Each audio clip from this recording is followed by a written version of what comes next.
So ఎంఎంకి జనరల్గా మరి salaries కూడా చాలా మంచిగా ఉన్నాయి, చాలా మంచి సాలరీస్ ఉన్నాయి ఎస్ఏపి ఎంఎం కోర్సులో, మెటీరియల్ మేనేజ్మెంట్ కోర్సులో. సో జనరల్గా ఏంటంటే దీంట్లో ప్రిఫరెన్స్ అనేది బేసిక్గా ఫ్రెషర్స్కి ఎక్కువ ఇస్తూ ఉంటారు మెటీరియల్ మేనేజ్మెంట్ సంబంధించి. అండ్ ఎక్స్పీరియన్స్ లెవెల్లో మనం చూసుకున్నట్లయితే ఫ్రెషర్స్ లెవెల్లో చూసుకుంటే 2.5 నుంచి 5 lakhs లోపే ఉంది. అండ్ ఎవరైతే ఎక్స్పీరియన్స్ లెవెల్ ఉందో వాళ్ళకి మంచి సాలరీస్ వస్తున్నాయి. సో దగ్గర మనకి ఈ మెటీరియల్ మేనేజ్మెంట్లో మనకి ఒక 5+ ఎక్స్పీరియన్స్ 4 అబోవ్ అంటే 10 lakhs లోపే ఈజీగా గెయిన్ చేయొచ్చు, 7 to 10 lakhs మధ్యలో. అదే 10 to 12, 13, 15 ఎక్స్పీరియన్స్ ఉంటే 20 lakhs, 25, 20, 30 lakhs వరకు కూడా వెళ్తుంది. కాబట్టి ఇది మీ ఎక్స్పీరియన్స్ని బట్టి మీ శాలరీ అనేది పెరుగుతుంది తప్పిస్తే పర్టికులర్గా ఈ రేంజ్లో ఉంటుందని నేను చెప్పలేను. ఎంఎన్సీస్లో ఎంత శాలరీ అయినా ఇస్తారు, ఎంత శాలరీ అయినా క్లయింట్ బడ్జెట్ని బట్టి మీ శాలరీ వచ్చింది. క్లయింట్ ఇప్పుడు సీనియర్ ఎంఎం కన్సల్టెంట్ కావాలి అంటే బేసిక్గా ఇప్పుడు క్లయింట్ సీనియర్ ఎంఎం కన్సల్టెంట్ కావాలి, వాడు బడ్జెట్ 15 లక్షలు అంటే ఓకే, బడ్జెట్ 15 లక్షలు అంటే 15 లక్షలే ఇస్తాడు. మరి నెగోషియేషన్ చేస్తారు మీరు. మీ శాలరీ ప్రీవియస్ కంపెనీది ఎంత 7 లక్షలు, అయితే 30% ఇస్తాం అంటారు. ఆ బడ్జెట్ క్రాస్ అవ్వకూడదు అనమాట. కాబట్టి అట్లా మీకు ఏంటంటే ఈ శాలరీస్ అనేవి ఉంటాయి. సో శాలరీ అనేది బేస్డ్ ఆన్ ది ఎక్స్పీరియన్స్ని బట్టి వస్తుంది తప్ప యావరేజ్ శాలరీ కౌంట్ చేయొచ్చు. 100% average senior SAP consultant minimum 12 లక్షలు, 10 లక్షల నుంచి 12 లక్షల వరకు ఉంది యావరేజ్ పాయింట్ ఆఫ్ వ్యూలో. ఒకవేళకి 15 ఉండొచ్చు, 20 లక్షలు కూడా ఉంది. కానీ అందరి పాయింట్ ఆఫ్ వ్యూలో యావరేజ్గా చూసినప్పుడు 10 నుంచి 15 లక్షల లోపు, 12 కూడా కాదు 15 లక్షల లోపు ఉంది. అదే ఫ్రెషర్ లెవెల్లో 2.5 నుంచి 5 lakhs ఉంది. ఓకే, సో ఎక్స్పీరియన్స్ని బట్టి మీకు ఈ శాలరీ అనేది ఉంటుంది. సో కాబట్టి ఈ కోర్స్ని మనం చాలా ఈజీగా నేర్చుకోవడానికి ట్రై చేద్దాం. అండ్ ఎప్పుడు ఇచ్చిన వర్క్ని అప్పుడే మనం ఫినిష్ చేసినట్లయితే ఈ కోర్స్ ఈజీ అయిపోతుంది అనమాట. కాబట్టి నేను ఈ లింకేజ్ ఎలా అయితే చెప్తున్నానో నా వీడియోస్ని 2 సార్లు వాచ్ చేయాలి. మీరు 2 సార్లు వాచ్ చేస్తే ప్రతి పాయింట్ కూడా మీకు వాల్యుబుల్ అవుతుంది. ఆ వాల్యుబుల్ అయ్యింది రేపు పొద్దున ఇంటర్వ్యూలో నేను లిస్ట్ తయారు చేస్తాను, ఇంటర్వ్యూ క్వశ్చన్స్ ఏం అడుగుతారు మొత్తం అన్నీ కూడా. అది డెఫినెట్గా మీకు హెల్ప్ అవుతుంది. ఎన్ని క్వశ్చన్ మీరు ఆన్సర్ చేయగలుగుతారు. రియల్ టైంలో ఎలా ఇంటర్వ్యూ చేస్తారన్నది కూడా నాకు తెలుసు. ఎంఎం సంబంధించి ఇంటర్వ్యూస్ ఎలా ఉంటాయి అనే దాని గురించి కూడా నేను తయారు చేస్తాను. మీకు ఒక మెటీరియల్ ఇస్తాను. ఆ మెటీరియల్ ప్రకారం మనం ఈ క్వశ్చన్స్ అండ్ ఆన్సర్స్ని మనం చెప్పుకుందాం ఇక్కడే. కాబట్టి రానున్న రోజుల్లో మనకి ఎలా సక్సెస్ రేట్ ఉండాలంటే నేను ఎంఎం ఫస్ట్ బ్యాచ్ చేసినప్పటికీ కూడా నాకు ఇదేమి టీచింగ్ అయితే కొత్త ఏం కాదు. ఆల్మోస్ట్ ఇది గత 4.5 years నుంచి ఇదే కంటిన్యూస్గా చెప్తా వస్తున్నాం.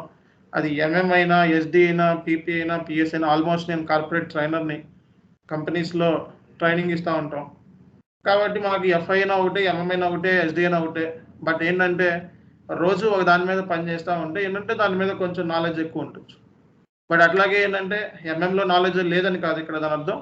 100% మీకు ఇది రియల్ టైం కాన్సెప్ట్స్ చెప్తున్నాను నేను. టేబుల్స్ అవన్నీ ఎంఎంలో ఏది ఎక్కడ దొరికినా మీకు దొరకు నేను చెప్పే కాన్సెప్ట్స్. అండ్ ఒక్కొక్క ఎర్రర్ని ఎలా వస్తుంది, ఈ లింకేజెస్ ఏంటి, అట్లాగే ఈ ట్రాన్స్పోర్ట్ రిక్వెస్ట్ని గురించి మేము చెప్పాను చక్కగా. ఆ ట్రాన్స్పోర్ట్ రిక్వెస్ట్లో ఎక్కడెక్కడ స్టోర్ అవుతుందో అవన్నీ యూట్యూబ్లో ఎక్కడ దొరకవు మీకు. కాబట్టి ఇవన్నీ రియల్ టైం ద్వారానే మనం ఎక్వైర్ చేయొచ్చు. ఎలా మూవ్ ఫార్వర్డ్ చేయాలి ఇవన్నీ కూడా. కాబట్టి మంచి మంచి కాన్సెప్ట్లు ఇంకా చాలా ఉన్నాయి మనకి.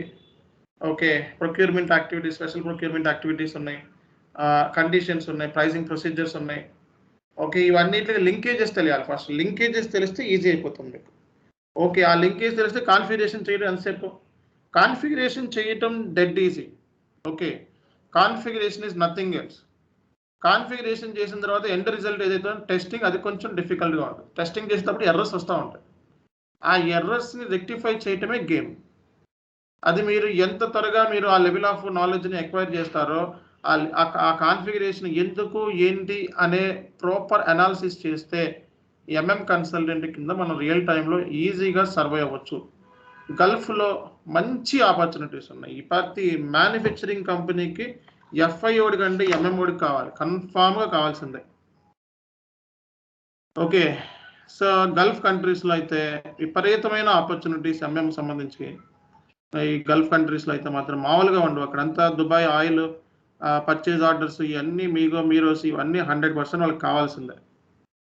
కాబట్టి ఈ కన్సల్టెంట్ అవ్వాలి అంటే first dedication, hard work, patience and కంటిన్యూస్గా వర్క్ చేయటం అండ్ దానికి కంప్లీట్గా మీరు లగ్నం అయిపోవాలి. ఇంకా పూర్తిగా మీ మైండ్ అండ్ పేషెన్స్ అన్నీ కూడా కంప్లీట్గా ఒక లెవెల్ ఆఫ్ కాన్ఫిడెన్స్ మెయింటైన్ చేయాలి, ఒక స్టాండర్డ్ మెయింటైన్ చేయాలి. సో ఆ స్టాండర్డ్ మీకు ఎలా వస్తుంది అంటే ఎంతసేపు మీరు దాని మీద మీ టైంని ఇన్వెస్ట్మెంట్ చేశారు అనే దాని మీద మీ స్టాండర్డ్ అనేది పెరుగుతుంది. అంతేగాని జస్ట్ మనం వచ్చాము, ఈరోజు కూర్చున్నాము, క్లాస్ విన్నాము, ఆ తర్వాత దాన్ని వదిలించేసుకున్నాం, పట్టించుకోలేదు, ఆ తర్వాత 5 రోజుల తర్వాత మళ్ళీ వచ్చామంటే గుర్తుండదు. ఎందుకంటే ఇక్కడ రోజు ఒక టీ కూడా కనపడుతుంది, రోజు ఒక టేబుల్ కనపడుతుంది. అవన్నీ కూర్చోవాలంటే ప్రాపర్ డిసిప్లైన్తో మీరు చూడాల్సి ఉంటుంది. అంతేగాని క్లాసెస్ మిస్ అయినా లేకపోతే క్లాస్లో ఆల్రెడీ మనకి 2 క్లాసెస్ వీక్ ఆఫ్ కూడా పెట్టుకున్నారా, సో వీక్ ఆఫ్ 5 క్లాసెస్ జరుగుతున్నాయి, అవి కూడా ప్రశాంతంగా మెల్లగా జరుగుతున్నాయి. ఓకే, సో ఇంకా నేను మొత్తం లింకేజెస్ అన్ని చూపించానంటే కాన్ఫిగరేషన్ ఎంతసేపు అండి ఊరికే అయిపోతుంది. సో ప్రైజింగ్ ప్రొసీజర్స్ ఉన్నాయి, మనకి ప్రొక్యూర్మెంట్, స్పెషల్ ప్రొక్యూర్మెంట్ యాక్టివిటీస్ ఉన్నాయి. ఓకే, సో మనకి ఇంకా చాలా చాలా మంచి కాన్సెప్ట్స్ ఉన్నాయి. ట్యాక్స్ ఉంది, జిఎస్టీని ఇన్వాయిస్కి ఎట్లా లింకప్ చేయాలి, జిఎస్టీతో ఇన్వాయిస్ ఎలా పోస్ట్ చేయాలి. ఓకే, అట్లీస్ట్ ఇన్వాయిస్ పోస్ట్ చేయడం ఎఫ్ఐఓ డ్యూటీ, బట్ అయినప్పటికీ కూడా మనం దానికి దీనికి లింకేజెస్ కూడా తెలియాలి.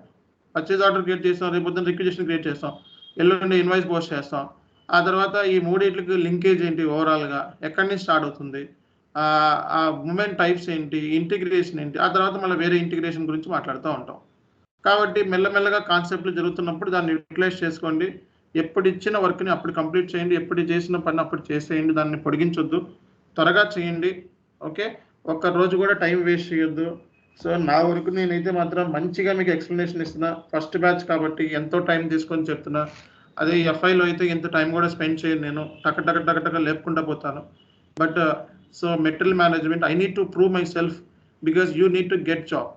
సో మీరు జాబ్స్ కొట్టారు అంటే అది నేను ప్రూవ్ చేసుకున్నట్లు లెక్క, రైట్? సో కాబట్టి ముందు ఆ లెవెల్ ఆఫ్ స్టాండర్డ్ని మనం ఎక్వైర్ చేసుకోవాలి ఫస్ట్. కాబట్టి నేను డెఫినెట్గా 100% స్లోగానే వెళ్తాను. రీజన్ ఏంటంటే సో ఇది 100% మీరు సక్సెస్ అవ్వాలి. అండ్ సో మాకు కూడా మంచి మెటీరియల్స్ రెడీ చేసుకుంటున్నాం, నీట్గా చక్కగా మెటీరియల్ డిజైన్ చేసుకొని ఫ్యూచర్ తరాల కోసం. రాబోయే రోజు మీకు 50 రోజులు చెప్పాం. నేను ఎఫ్ఐఏ మొత్తం ఎఫ్ఐసిఓలో ఎన్నో కాన్ఫిగరేషన్స్ ఉంటాయి, అవన్నీ కూడా ఆలోచించుకుంటే అవే అంత 50 రోజులు చెప్పేస్తాం. అలాంటిది నేను గట్టిగా కూర్చుంటే 15 రోజులు అయిపోతుంది, 15 నుంచి 20 రోజులు అయిపోతుంది. సో స్పీడ్గా చెప్తాను, నేను దాన్ని అట్లా చెప్పాలనుకోవట్లా. బట్ నెక్స్ట్ బ్యాచెస్కి, రానున్న బ్యాచెస్కి దీని training only 35 days, that's it. That's more than enough to learn completely.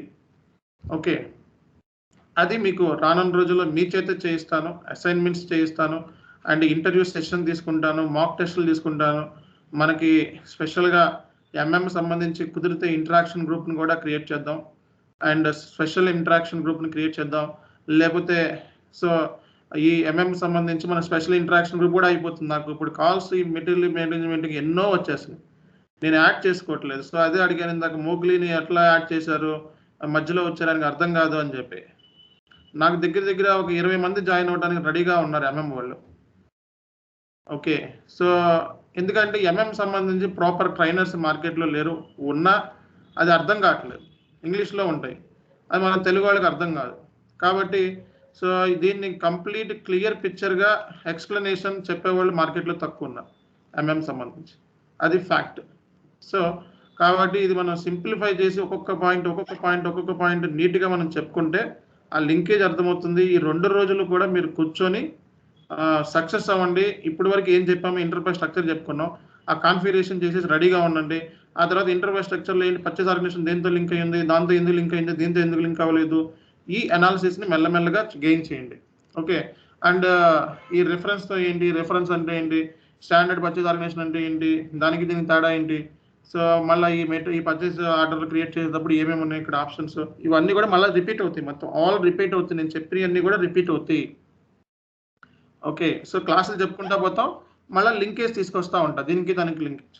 దాని మూలంగా ఏమైతే మనకి ఎందుకు క్రియేట్ చేశాము అనే ఒక పర్పస్ మీకు అర్థమైంది అంటే ఈజీ అయిపోతుంది. ఓకే, సో ఇది ఈరోజు session. Thank you so much. Will see tomorrow. Thank you, sir. Good night. Right. Thank you. Yeah, good night.